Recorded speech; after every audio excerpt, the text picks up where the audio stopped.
बिस्मिल्लाहिर्रहमानिर्रहीम। प्यारे बच्चों, अस्सलाम वालेकुम। आज आप शुरू करेंगे नेक्स्ट लेक्चर, जो कल आपने जहाँ ख़त्म किया था अपना टॉपिक, और वो था एलुमिनियम की एक्सट्रैक्शन। थोड़ा सा मैंने आपको एलुमिनियम के बारे में बताया था। बहुत ज़्यादा रिएक्टिव एलिमेंट है और ये हमें प्योर मेटालिक फॉर्म में नहीं मिलता है, याद है ना आपको। और इसकी आपको बताया था फ्री स्टेट पॉसिबल नहीं है, यानी एलिमेंटल फॉर्म में ये नहीं मिलता, बहुत ज़्यादा रिएक्टिव है। तो उसके बाद आपको ये भी बताया था कि दुनिया के अंदर, हमारी इस दुनिया में, ये तीसरा सबसे बड़ा ज़्यादा मिलने वाला एलिमेंट कहलाता है। और इसकी ऑकरेंस हमारे मतलब वर्ल्ड के अंदर कितनी है, 7.3% तक है। ये मुख्तलिफ कंपाउंड्स की शक्ल में मिलता है।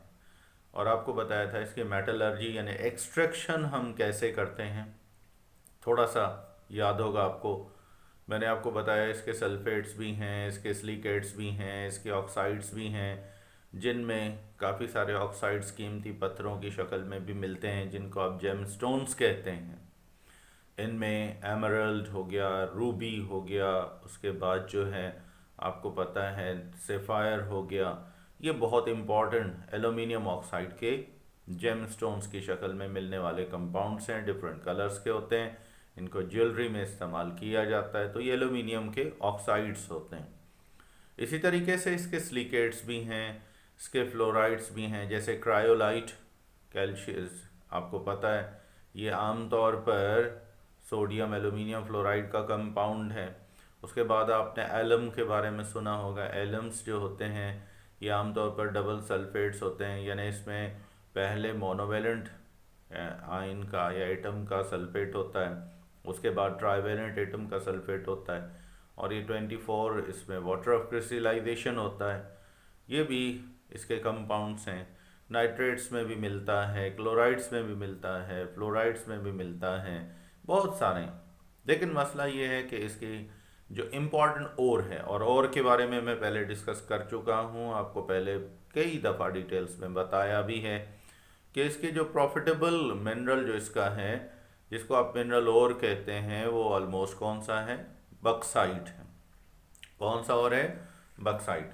तो आप बक्साइट में से एल्यूमिनियम किस तरह एक्सट्रैक्ट कर सकते हैं, किस तरह प्योरीफाई कर सकते हैं, और इसके मेथड्स क्या होंगे, आज हम इस पे डिस्कस करेंगे। तो एल्यूमिनियम ज़्यादातर बक्साइट से ही हासिल किया जाता है। ये सबसे चीपर ओर है इसका एल्यूमिनियम का, आसानी से सिंपल मेथड से ये कन्वर्ट हो जाता है एल्यूमिनियम में, और बहुत सारा एल्यूमिनियम इसी से हासिल किया जाता है। और ये मिनरल और सबसे ज़्यादा मिलने वाला और कह सकते हैं, तकरीबन दुनिया में हर जगह ये मिल जाता है, चाहे वो पहाड़ी इलाके क्यों ना हो, चाहे वो रेतीले इलाके क्यों ना हो, चाहे वो जरखेज़ मट्टी के इलाके क्यों ना हो, वहाँ ये बक्साइट आमतौर पर ज़्यादा मिल जाता है। पर अगर बक्साइट प्योर फॉर्म में मिल जाए तो उसमें से एल्यूमिनियम एक्सट्रैक्ट करने का सिर्फ एक ही तरीका है कि उसको मेल्ट करके उसका इलेक्ट्रोलाइसिस करते हैं। लेकिन इशू ये आता है कि जो बक्साइट है वो प्योर फॉर्म में मिलता ही नहीं है, ये अपने प्योर मेटालिक फॉर्म में अवेलेबल नहीं है। मतलब ये बक्साइट जो है ये अपने प्योर कंपाउंड की शक्ल में नहीं होता है, इसके साथ बहुत सारी इम्प्योरिटीज़ आ जाती हैं। और वो इम्प्योरिटीज़ जो हैं इनमें, बाकी तो इतनी ज़्यादा इम्प्योरिटीज़ हैं ही नहीं, और वो सिंपली इसमें मिक्सअप इतनी ज़्यादा नहीं होती हैं, उनको फिज़िकल मेथड से सेपरेट कर सकते हैं।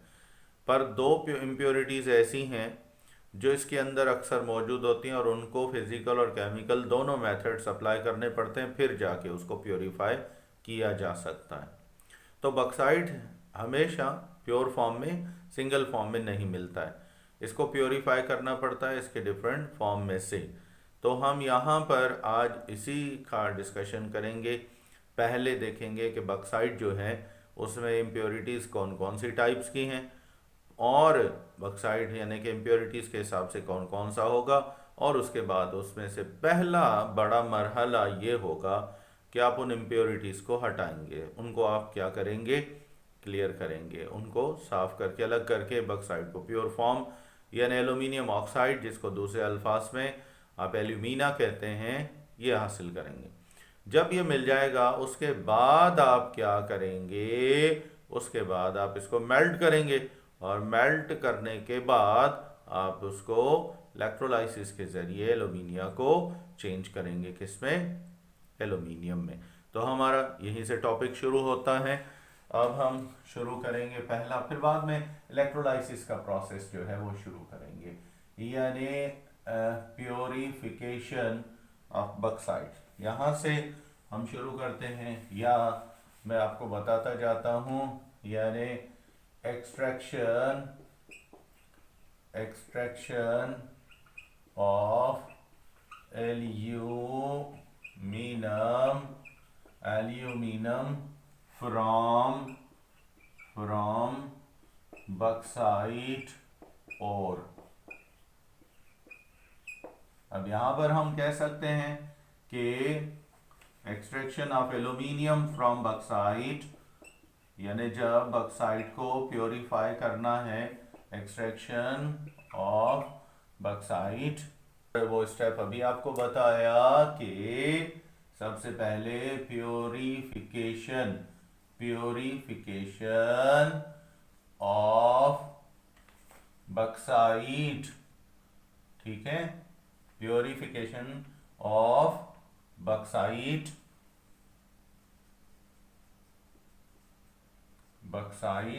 इनटू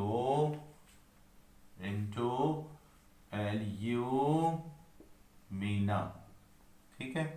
यानी आपने सबसे पहले प्योरीफाई करना है इसको, बक्साइट को, और इसको चेंज करना है किसमें, एल्यूमिना में। तो सबसे पहले इसको purification of bauxite into alumina, यानी एल्यूमिनम ऑक्साइड में बक्साइट को किस तरह से चेंज करना है। एल्यूमिना, यहाँ मैं फार्मूला लिख रहा हूँ, ये है Al2O3, इसमें चेंज करना है।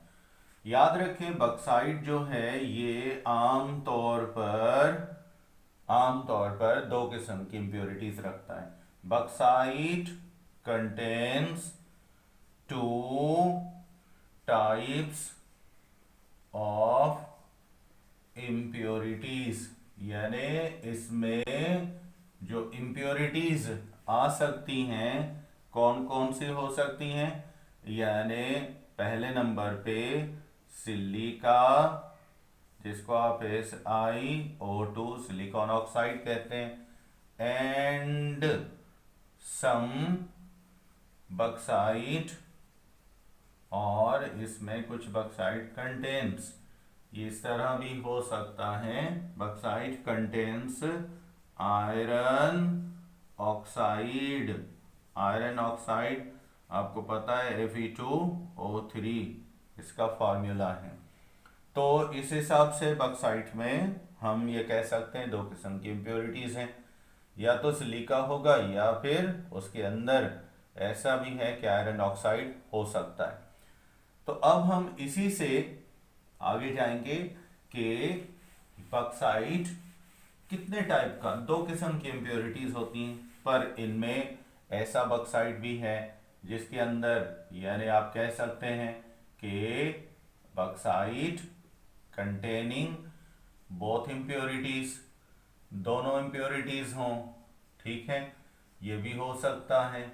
अब बोथ इम्प्योरिटीज कौन सी हैं, अभी आपको बताया, आयरन ऑक्साइड और सिलिका, यानी SiO2 एंड Fe2O3, ये भी हो सकता है।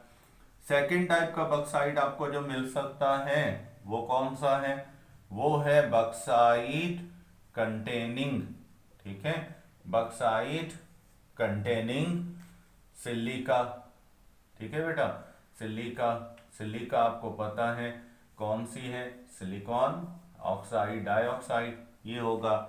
या फिर बक्साइट ऐसा भी हो सकता है जिसके अंदर बक्साइट कंटेनिंग, ठीक है, कंटेनिंग आयरन ऑक्साइड, इसके अंदर दोनों इंप्योरिटीज Fe2O3 ये हो। तो आप समझे बक्साइट हमें तीन टाइप का मिल सकता है, इनमें पहली टाइप कौन सी थी? पहली टाइप थी जिसमें दोनों इम्प्योरिटीज़ हों। दूसरी टाइप कौन सी है? जिसमें सिर्फ सिलिका हो। और तीसरी टाइप कौन सी है? जिसके अंदर आयरन ऑक्साइड हो। तो इसको अलग करने का मतलब इसमें से इम्प्योरिटीज हटाने का अलग मेथड होगा। सिलिका सिर्फ अगर मौजूद है तो उसको हटाने का अलग तरीका होगा। बक्साइड को चेंज करना है एल्यूमिनियम में, आयरन ऑक्साइड को हटाना है तो अलग तरीका होगा। तो इसलिए आप यहाँ 3 किस्म का बक्साइट अगर आपको मतलब मिलता है, और मिलता है इस तरीके से, तो आपको 3 डिफरेंट मेथड्स यूज करने पड़ेंगे जिससे आप इनमें से इम्प्योरिटीज को हटा सकते हैं और बक्साइट को प्योरीफाई कर सकते हैं। तो हम इसी मतलब तीनों किस्म के मेथड्स को यहाँ पर स्टडी करेंगे। सबसे पहले यानी आप कह सकते हैं कि देयर आर 3 डिफरेंट मेथड्स। 3 किस्म के डिफरेंट क्या हैं? मेथड्स हैं। ठीक, different methods to purify bauxite. अभी आपको बताया ना कि इसमें आमतौर पर बक्साइट चूंकि 3 टाइप का है तो मेथड्स भी 3 हम यूज करेंगे। कौन कौन से? नंबर 1 पहला हॉल्स मेथड। कौन सा मेथड है? Halls method. दूसरा मेथड कौन सा होगा? इसको आप कहेंगे बेयर्स मेथड। बेयर्स मेथड ये दूसरा मेथड है। और इसके बाद तीसरा मेथड कौन सा होगा? इसको आप कहेंगे सरपेक्स मेथड। सरपेक्स मेथड जो है ये थर्ड मेथड है जिसके जरिए आप बक्साइट को प्योरीफाई कर सकते हैं। याद रखें, हॉल्स मेथड में आप ऐसे बक्साइट को प्योरीफाई करेंगे या ये मेथड वहां यूज करेंगे कि जिसमें इम्प्योरिटीज 2 किस्म की हों, सिलिका भी हो और आयरन ऑक्साइड हो। उसके बाद बेयर्स मेथड में आप उस बक्साइट को प्योरीफाई करेंगे जिसके अंदर आयरन ऑक्साइड हो सिर्फ। और सरपेक्स मेथड में आप ऐसे बक्साइट को एल्यूमिनियम में चेंज करेंगे जिसके अंदर इम्प्योरिटीज कौन सी हो? यानी सिलिका हो। ये इम्प्योरिटीज कंटेनिंग जो है बक्साइट, उस हिसाब से ये मेथड यूज किया जाता है। तो हम सबसे पहले शुरू करेंगे हॉल्स मेथड को, उसके बाद फिर बेयर्स मेथड और फिर हम सरपेक्स मेथड की तरफ आएंगे। तो नोट कर लिया आपने। तो फर्स्ट मेथड जो है वो ऐसे बक्साइट के लिए यूज किया जाता है जिसमें दोनों इम्प्योरिटीज हों। यानी हम फर्स्ट मेथड हॉल्स मेथड से स्टार्ट करेंगे। हॉल्स मेथड क्या है? हॉल्स मेथड में आप कौन से बक्साइट को प्योरीफाई कर सकते हैं? यानी इन दिस मेथड, इस मेथड में क्या होगा? दी बक्साइट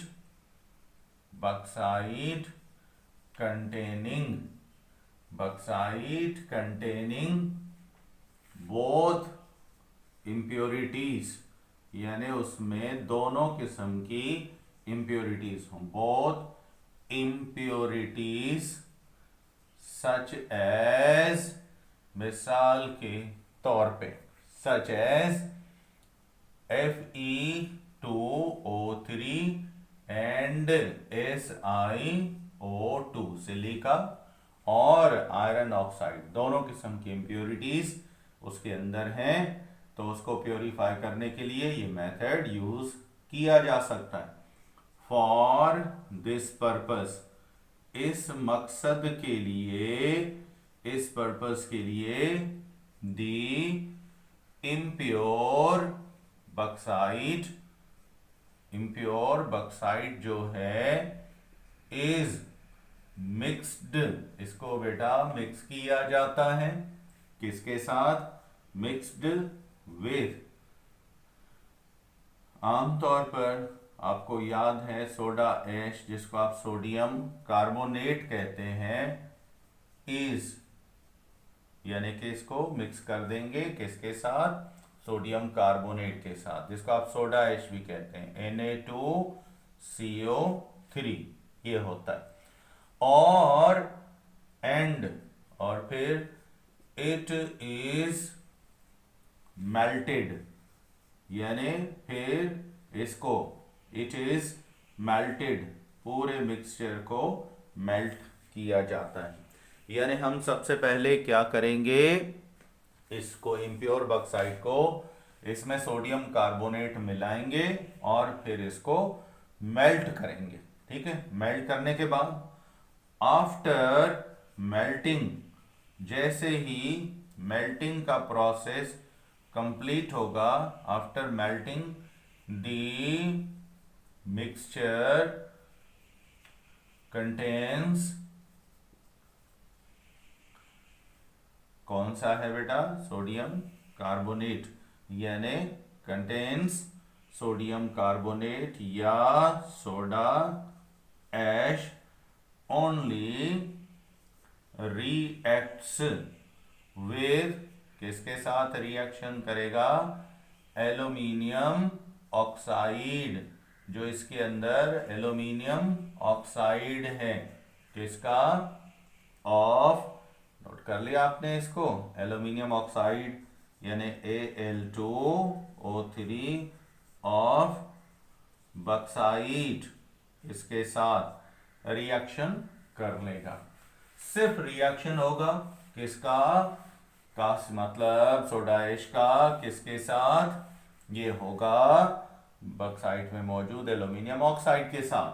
जबकि इसके अंदर जितनी इंप्योरिटीज होंगी, जैसे सिलिका है, आयरन ऑक्साइड है, और इसके अंदर जो मॉइस्चर कंटेंट है, वो सारे का सारा कोई रिएक्शन नहीं करेगा किसके साथ, सोडियम कार्बोनेट। जब आप मेल्ट करेंगे तो वाटर तो वैसे ही इवापोरेट हो जाएगा, वो ब्रेक ही नहीं होगा, उससे पहले ही इवापोरेट हो जाएगा, रिएक्शन ही नहीं होगा सोडियम कार्बोनेट के साथ उसका। बाकी आयरन ऑक्साइड और सिलिका, इनका कोई रिएक्शन नहीं होता सोडियम कार्बोनेट के साथ। सिर्फ जो एल्यूमिनियम ऑक्साइड होता है इसमें, इम्प्योर मतलब ऑक्साइड में, वो रिएक्शन करता है किसके साथ, इस मतलब वॉशिंग सोडा के साथ, सोडा ऐश के साथ, और क्या बनाता है, ये बनाता है आमतौर पर sodium illuminate of bauxite and produce, और फिर ये प्रोड्यूस करता है क्या, प्रोड्यूस सोडियम इल्यूमिनेट, इसको सोडियम एल्यूमिनियम ऑक्साइड भी कह सकते हैं या फिर सोडियम एल्यूमिनेट। सोडियम एल्यूमिनेट का फॉर्मूला है Al2O3, यानी सोडियम के साथ, इसको अगर आप लिखना चाहें तो NaAlO2, sodium aluminium oxide. While, जबकि आप लिख सकते हैं कि impurities have no reaction, यानी impurities जो है इनका कोई भी रिएक्शन नहीं होता किसके साथ, विद सोडा ऐश, जो सोडा ऐश है इसके साथ इसका कोई भी रिएक्शन नहीं होता। और ये फिर क्या करते हैं, ये पिघल के एक लेयर बना लेते हैं, सोडियम इल्यूमिनेट ऊपर आ जाता है, ये स्लैग नीचे, मतलब ये लेयर बना लेते हैं, ये मैं अभी आपको बताऊंगा, ये लेयर बना लेते हैं, और ये लेयर जो होती है बॉटम में चली जाती है, इसको स्लैग कहते हैं। यानी सोडा ऐश और उसके बाद एंड दे प्रोड्यूस, और फिर ये प्रोड्यूस करते हैं the separate layer of molten mixture called slag, इसको फिर आप क्या कहेंगे, स्लैग कहेंगे। आफ्टर एल्यूमिना यानी पहली लेयर जो होगी वो किसकी होगी, एल्यूमिनिया की। After alumina this layer is separated and the alumina या सोडियम एल्यूमिनेट, सॉरी इसमें थोड़ा सा मैं आपको बताता हूं, स्लैग की लेयर बनाएंगे एंड दिस लेयर, और फिर ये जो लेयर होगी इज सेपरेटेड, इसको फिर हम क्या करेंगे, सेपरेट कर लेंगे, separated from sodium, sodium aluminium, aluminium oxide layer, इससे इसको अलग कर लिया जाएगा। ये सारा मैं आपको प्रोसेस बताऊंगा किस तरह होता है। अब आते हैं इसके बाद, जब ये लेयर्स मेल्ट हो जाएंगी, रिएक्शन हो चुका, स्लैग की लेयर अलग बनती है, मोल्टेन एल्यूमिनियम की लेयर अलग बनती है, तो इनको फिर ठंडा करते हैं, स्लैग नीचे चला जाता है, एल्यूमिनियम ऊपर सॉल्ट की शक्ल में आ जाता है, लाइट लेयर होती है, तो ये ठंडा होने पर अलग हो जाती हैं, इनको सेपरेट कर लेते हैं। अब नेक्स्ट स्टेप क्या है, इन नेक्स्ट स्टेप, अब नेक्स्ट स्टेप में क्या करेंगे, दिस एल्यूमिनियम सोडियम एल्यूमिनेट, यानी ये जो हमें सोडियम एल्यूमिनेट मिला है, पहले अगर आप कहें तो मैं आपको इनका पहले रिएक्शन बता दूं, फिर हम आगे चलते हैं, ठीक है। तो अब आपको बताया कि सबसे पहले हॉल्स मेथड में आपने क्या किया, बक्साइट उठाया, और बक्साइट का आपको पता है फॉर्मूला क्या है, Al2O3NH2O, ये लेते हैं, ये समझे, ये हमने जो लिया है ये बक्साइट लिया है। अब आप रिएक्शन में सिर्फ वही कंपाउंड, और इसको आप ग्राइंड करके मिला रहे हैं किसके साथ, सोडियम कार्बोनेट के साथ, जिसको आप दूसरे अल्फाज में सोडा ऐश भी कहते हैं। तो आपने इसको क्या किया, हीट किया, ठीक है। तो इसने जैसे ही हीट किया, अब यहां आप देखेंगे इंप्योरिटीज हमने नहीं लिखी, इंप्योरिटीज ना लिखने का मतलब है इंप्योरिटीज का रिएक्शन यहां नहीं है, वो फिजिकल प्रोसेस में मेल्ट होंगी, बॉटम में चली जाएंगी, तो रिएक्शन में आप वही चीज लिखेंगे जो सिर्फ रिएक्शन करती है। तो यहां NH2O, ये तो हीट करने पर डायरेक्ट वेपर्स में चला जाएगा, कोई रिएक्शन इसका नहीं होगा। अब देखते हैं बाकी क्या बचा, aluminium oxide, aluminium oxide melt हो जाता है और सोडियम कार्बोनेट भी मेल्ट हो जाता है, और ये आमतौर पर कौन कौन सी चीजें प्रोड्यूस करता है, एल्यूमिनियम ऑक्साइड में से एल्यूमिनियम प्लस में, ऑक्साइड माइनस में सोडियम के कैटाइंस और कार्बोनेट के एनाइंस होते हैं। अब कार्बोनेट जो है वो बहुत ज्यादा हीट मिलने की वजह से ये क्या करता है, अपना थर्ड ऑक्सीजन ऑक्साइड में अलग कर देता है, बाकी इसमें से 2 ऑक्सीजन बचते हैं जो कार्बन डाइऑक्साइड बनाते हैं, तो ये समझे सेकंड प्रोडक्ट कार्बन डाइऑक्साइड की बनती है, वेपर्स में गैस में चली जाती है। अब बाकी जो यहां बचा एल्यूमिनियम, आपको पता है एक एल्यूमिनियम पर चार्ज है 3+, और सोडियम पर आपको पता है चार्ज कितनी, इसमें से +1 और +3 आप करेंगे तो +4 हो जाएगा। एक ऑक्सीजन पर चार्ज है -2, तो 2 पर कितनी होगी, -4। तो देखें 2 सोडियम 2 एल्यूमिनियम, ये मिलकर 2 मोल किसके बना लेंगे, सोडियम इल्यूमिनेट, क्या बना लेंगे, सोडियम इल्यूमिनेट बना लेंगे। बाकी इंप्योरिटीज, अब देखते हैं इंप्योरिटीज क्या करते हैं। देखें यहां पर ये कुछ इस तरह से बनता है, मेल्ट किया आपने मिक्सचर को इसमें कंटेनर में, यहां पर सबसे पहले अपर लेयर जो बनेगी इन सब मतलब रिएक्शन से, वो ये होगी sodium illuminate, sodium aluminium oxide की, ये बन गई प्लस, और ये +3 -2। बाकी यहाँ पर जो सेकंड लेयर बनेगी वो कुछ हेवी होगी, और ये लेयर किस पर मुश्तमिल होगी? स्लैग पर। स्लैग आप इसको कहते हैं, स्लैग कहते हैं मैल को, जो आमतौर पर कीचड़ बचता है उसको भी स्लैग कहा जाता है। तो यहाँ पर ये आप देखें कि ये क्या बना लेता है, ये स्लैग बना लेता है, और इसको स्लैग आप कहते हैं। ये दो चीज़ों पर मुश्तमिल होता है, एक इसके अंदर सिलिका होता है, और दूसरी चीज़ इसके अंदर कौन सी होती है? Fe2O3। ये दो चीज़ें इसके अंदर होती हैं। समझें अब ये दो लेयर्स अलग अलग हो गई, ठीक है। ये बॉटम में चली गई, यहाँ से स्लैग को सेपरेट किया जाता है, अलग कर लेते हैं, बॉटम लाइन में से इसको बेटा निकाल लिया जाता है। तो बाकी इसमें क्या बचता है? एल्यूमिना। ये जो है इसको आप कहते हैं सोडियम एल्यूमिनेट। क्या कहते हैं इसको? Sodium aluminate. ये बचता है जो बाद में सेपरेट कर लिया जाता है। यहाँ पर देखिए इम्प्योरिटीज का कोई रिएक्शन नहीं है, मैं यहाँ लिख सकता हूँ नो रिएक्शन, यानी ये इम्प्योरिटीज कोई रिएक्शन नहीं करती हैं। बाकी रिएक्शन जो है वो किसका है? इसका है, दो चीज़ों का है, एल्यूमिनियम ऑक्साइड और सोडियम कार्बोनेट का।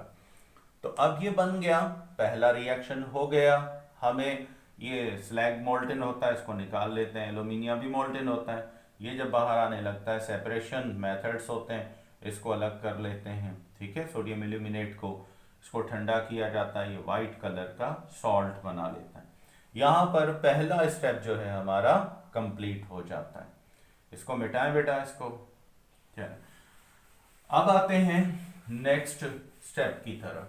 नेक्स्ट स्टेप में क्या होता है कि जब ये बन जाता है सोडियम एल्यूमिनेट, तो फिर इस सोडियम एल्यूमिनेट को नेक्स्ट स्टेप में, यानी इन नेक्स्ट स्टेप, दूसरे स्टेप में क्या करेंगे? दिस सोडियम एल्यूमिनेट, जो सोडियम एल्यूमिनेट है, इसको यानी NaAlO2 इज अगेन ट्रीटेड, इसका रिएक्शन करवाया जाता है, ट्रीटेड विथ वाटर, यानी इसको रिएक्शन कराया जाता है वाटर के साथ, एंड और किसके साथ?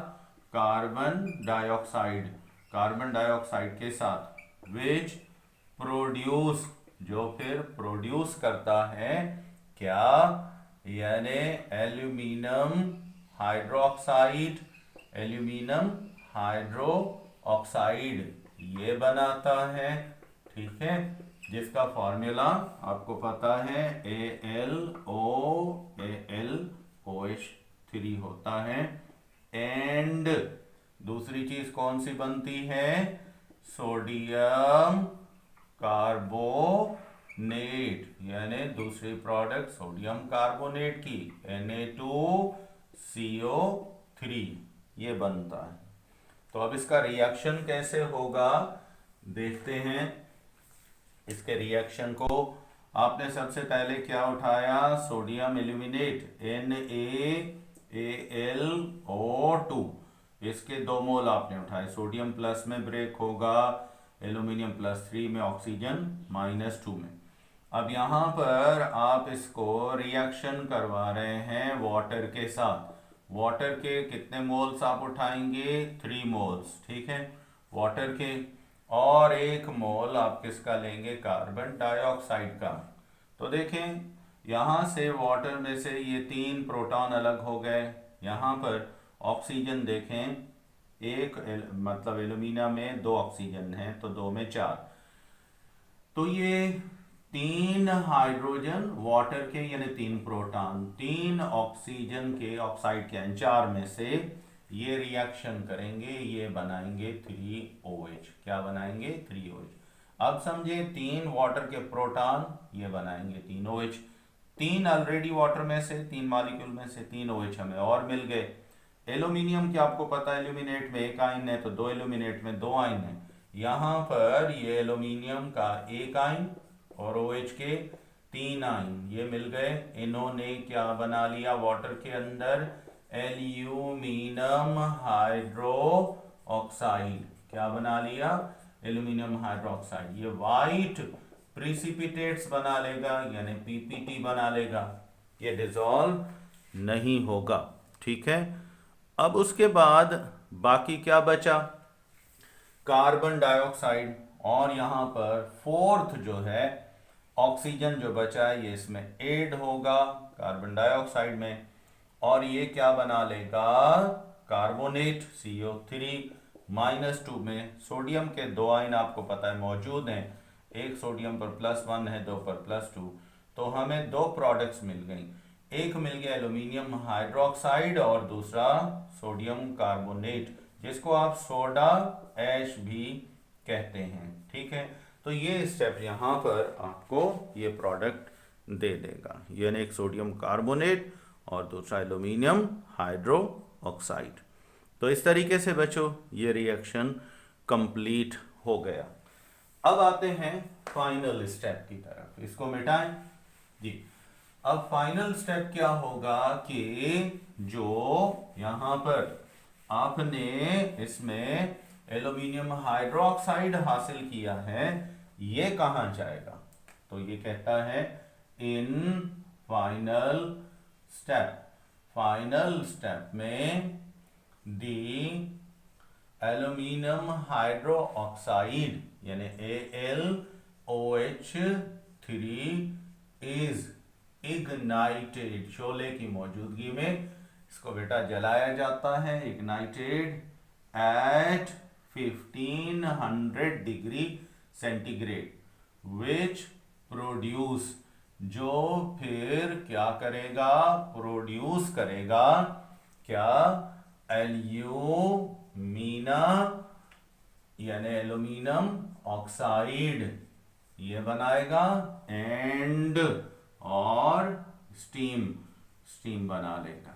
यहां पर ये मेथड खत्म हो जाएगा, यानी आपने 2 मोल उठाए किसके, एल्यूमिनियम हाइड्रो ऑक्साइड के, हीट किया एटलीस्ट 1500 डिग्री सेंटीग्रेड तक, फ्लेम की मौजूदगी में इग्निशन की गई, शोले में इसको जलाया गया। जब आप किसी चीज को फ्लेम की मौजूदगी में जलाते हैं तो इसको इग्निशन भी कहा जाता है। एल्यूमिनियम हाइड्रोक्साइड में से एल्यूमिनियम किस में ब्रेक हुआ, 3+ में।